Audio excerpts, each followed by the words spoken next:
Assalomu alaykum qadrdonlar. Hozirgi ko'p mashinalarda bo'lib turgan muammo konditsioner muammosi. Xohlasa bu mashinamizni ham konditsionerlarni ishlatib berdik. Freonlar yo'q ekan, zapravkalarni qilib konditsioner ishlamayapti deganda bunday zapravka qilib yuboriladi degan gap yo'q.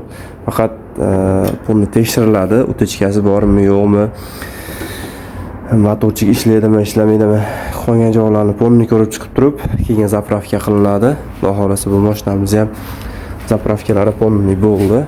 Noldan xudo xolasa sotishlarni ko'ramiz mana. Xudo xolasa mana konditsionerni qo'yganmiz, ikkita turibdi. Salon gradusini ko'rsatamiz.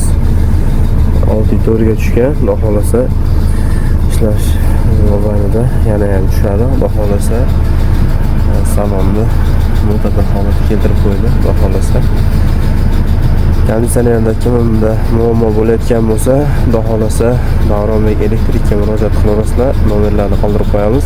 Xudo xolasa ishlar chiroyli qilib, sifatli qilib bitirib berishga harakat qilamiz.